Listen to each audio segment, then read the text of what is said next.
Math 2, homework 7.7.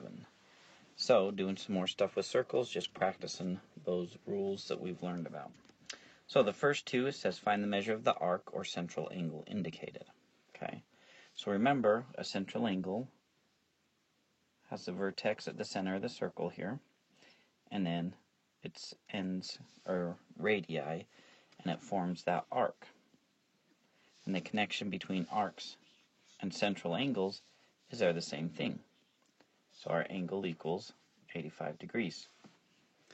Okay, on number 2, we've got the angle, but we're looking for the arc. But the arc is the same as the angle on central angles, so it's 125. All right, now 3, 4, 5, and 6 are inscribed angles. Inscribed angles have endpoints on the circle, and the vertex is also on the circle. Okay, and it still forms an arc. The connection, however, is whatever the angle is, the arc is twice as big.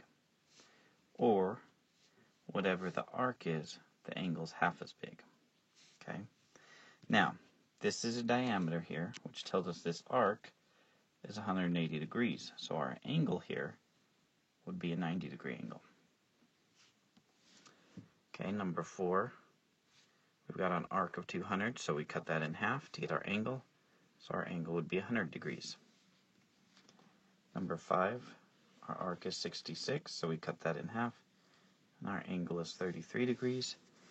And on number 6, we've got this arc, which is 72. This arc is 136. Our angle would form those, so whatever 136 plus 72 is. And then we cut that in half. So divide that by 2. So it would be 104 degrees.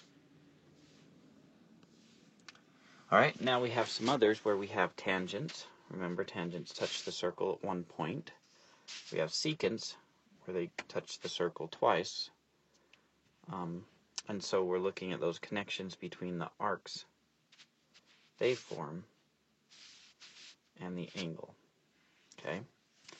Now, number 8, when we have a tangent with the secant, the rule is that we take the bigger arc, subtract the smaller arc, and that's going to be our angle. So we go 180 minus 54, and we get 126. So our angle equals 126 degrees. Now on 7, when we have two secants, the rule is actually the measure of our angle is equal to half the bigger arc minus the smaller arc. So 145 minus 45 would be 100. 100 times 1 half would be 50. So our angle is 50 degrees. Now 9 and 10 are that same format. Okay. The only difference is we're looking for our angle. So I'd go 130 minus 54. And then I'm going to take that and cut it in half. So it'd be 76 degrees, which we cut in half. And that gives us 38 degrees. On number 9, we want that arc. So it'd be our angle, 35 degrees, would be equal to 1/2 of this bigger angle minus our smaller angle. So what I would do is I would times everything by 2. Because then that gets rid of our half. Makes it a lot easier. So 2 times 35 is 70. We'd add 67 to that.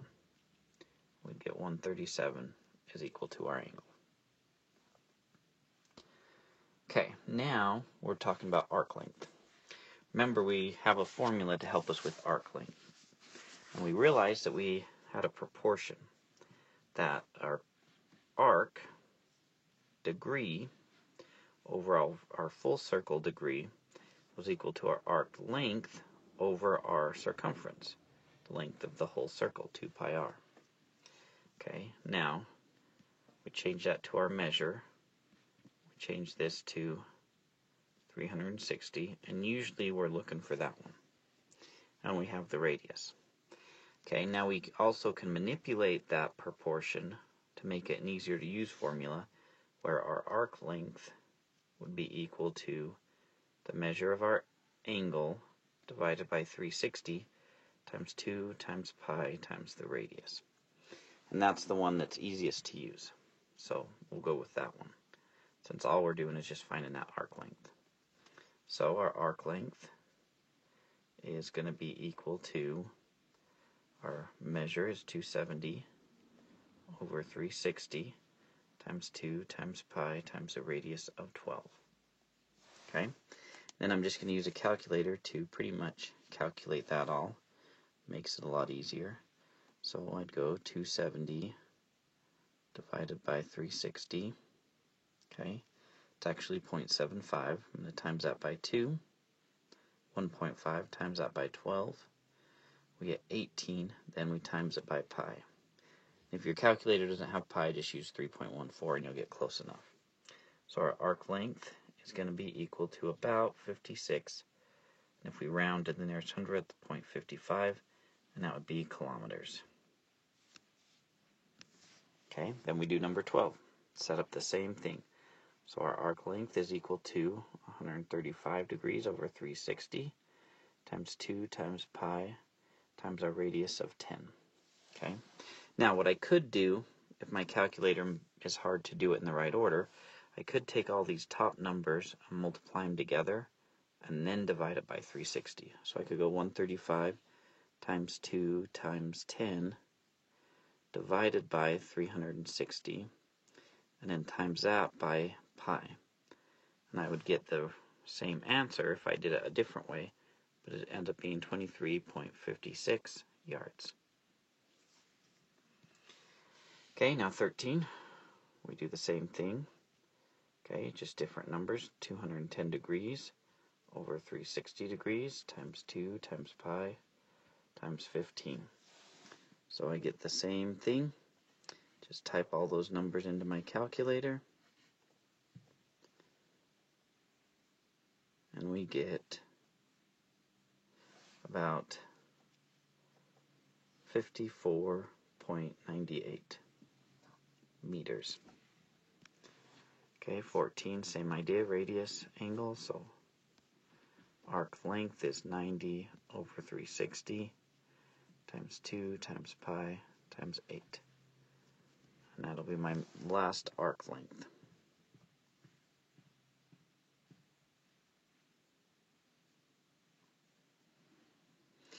When I do that, I end up with about 12.57 centimeters. Okay, and that's arc length. Now for these last ones, the area of each sector. Okay, sector area is basically the same type of thing. It comes from a similar proportion of the sector degree over a circle's degree would be equal to the sector area over the area of a circle, which is pi r squared. We just change those to the measure, 360, pi r squared, whatever the radius is, and we're looking for that usually. And once again, we create a formula from this proportion, which looks very similar, and so the area of a sector is the measure of the angle over 360 times pi times r squared. Okay, so it's the same idea, same concept, just slightly different because we use that different formula for the full size since we're dealing with area. But we pretty much set it up the same. So I go 315, the measure of the angle, over 360 times pi times our radius squared. So what I usually like to do is square my radius first. So I'd go 10 squared, or 10 times 10, times the angle measure, 315. Then I divide by 360, and then I'm going to times that by pi. And I get my area as 274.89, and that's inches, and since it's area, it's inches squared. Okay, 16, set that up again, 75 degrees over 360 times pi times 9 squared. So I go 9 squared, which is 81, times 75, divide by 360, times that by pi, and we get about 53.01 yards squared. And that's really all there is to it. So 90 over 360 times pi times 4 squared. So I guess the main thing is just making sure that you don't mess up the formulas, because that's where I'd see the biggest mistakes. You're just doing the wrong formula, using the wrong number. And so we end up with this one giving us 12.57, and that is kilometers squared.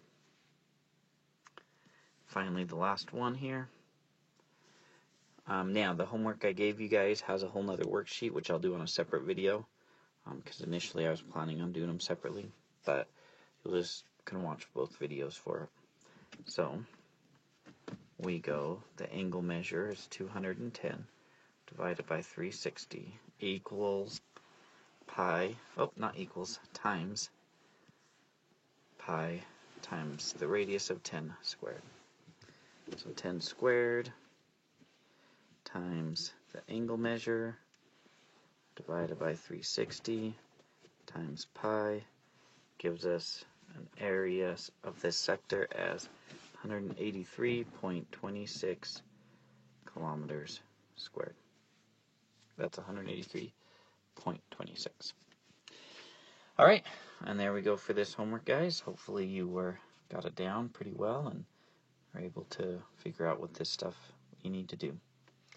Alright.